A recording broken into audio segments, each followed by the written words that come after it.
Well, I did say I'd get to this by the end of February, and I'm recording this on the last day of February at 5 p.m. So technically I didn't lie.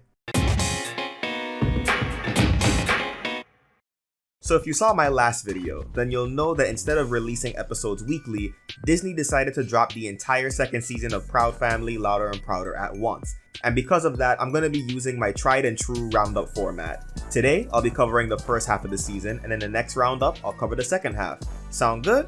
Alright, let's get started. Old Town Road Part 2.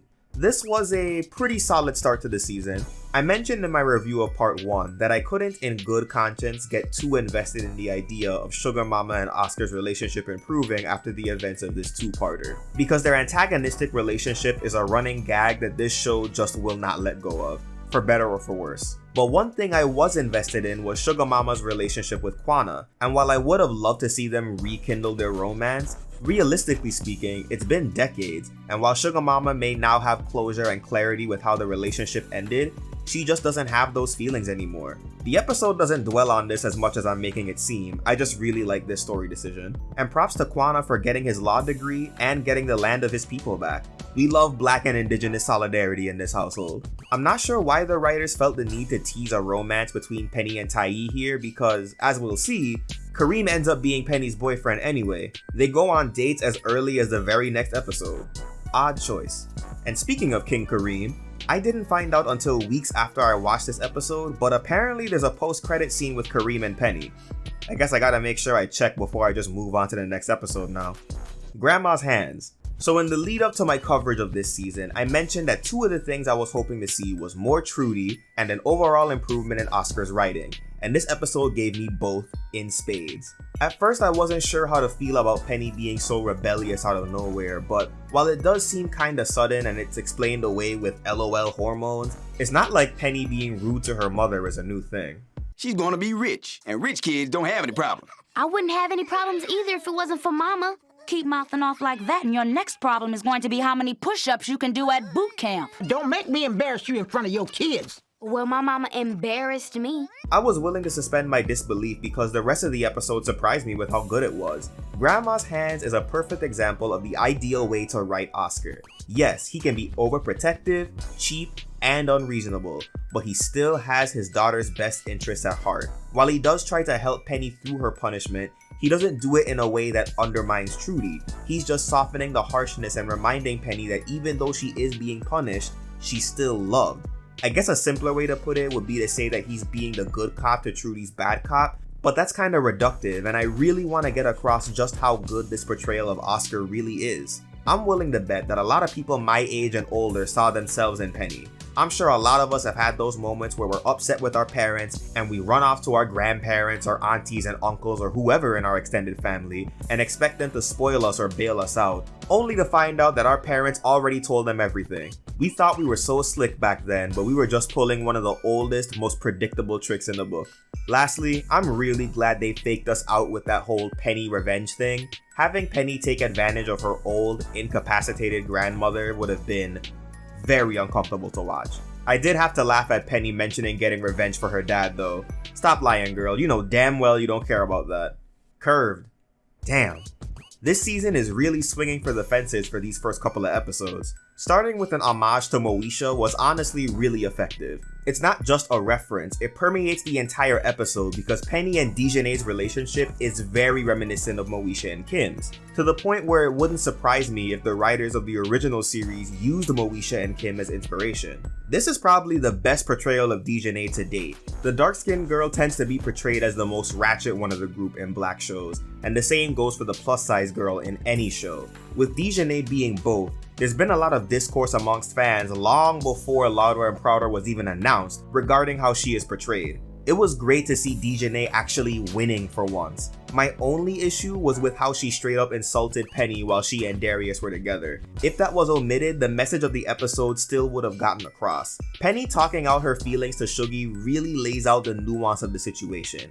Yes, Penny's feelings of abandonment are valid, but at the same time, it wouldn't hurt her to let Dejanay have this. Dejanay has almost always been the person doing the pursuing rather than the person being pursued.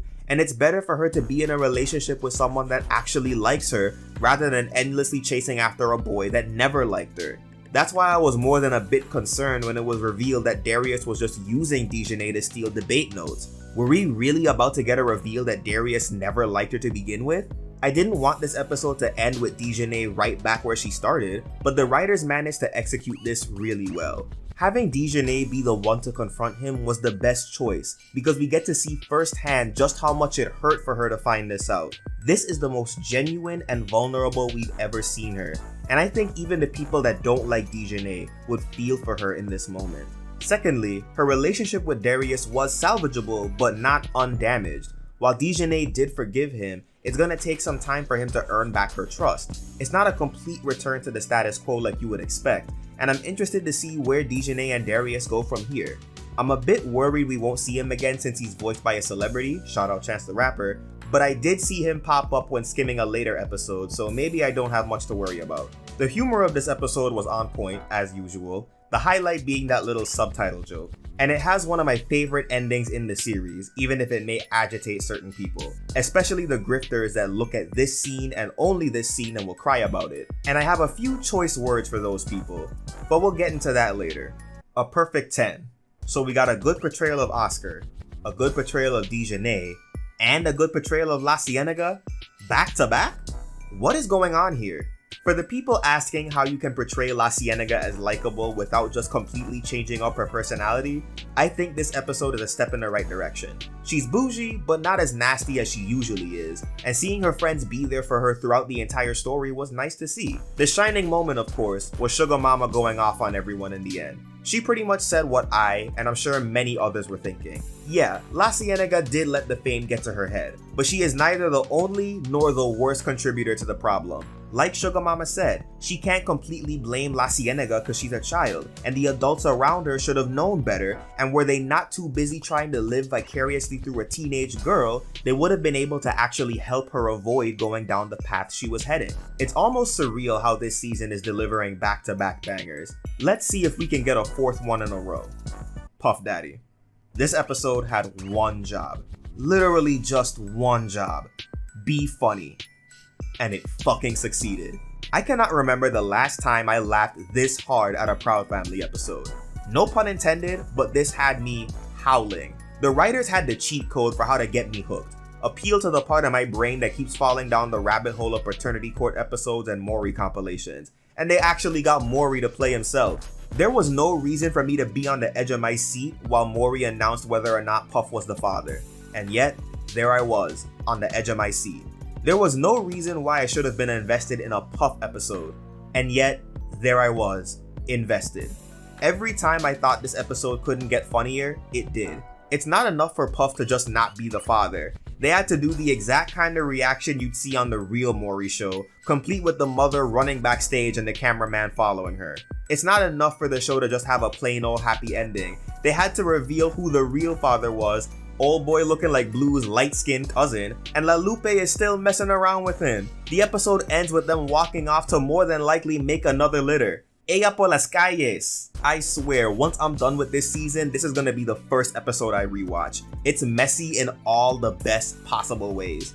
So, that does it for the first half of Louder and Prouder's second season, and it's off to an incredibly strong start. Like I said when I covered Curb, there's been an issue regarding some crayon-crunching grifters that have been making some asinine takes about that episode's ending, as well as an episode in the second half of the season. And I will be addressing that some more in the next roundup, but to give a little primer, some grifters have been making some bad faith claims about these episodes and how supposedly woke the show has become, and the people gullible enough to fall for the grift or malicious enough to agree with it have been regurgitating those takes in various comment sections, including my own.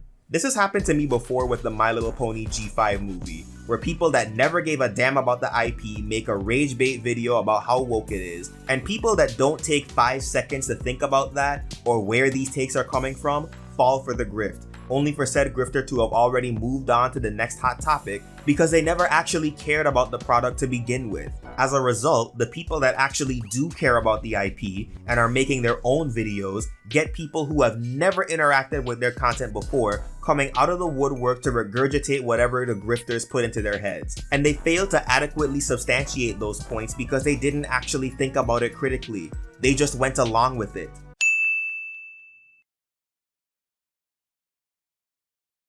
I went back and forth about whether or not I wanted to even address this, but considering that it's happened to me twice and I've seen it happen with other shows in the past, I felt it was worth it to at least let you guys know what a bad faith argument looks like. With all that said, I do have a very good feeling about the rest of the season and I'm looking forward to watching it, and I hope you guys are looking forward to the next roundup. So what did you think of these episodes? Swarm that comment section below or bug me on social media. Until next time, keep it sketchy, folks.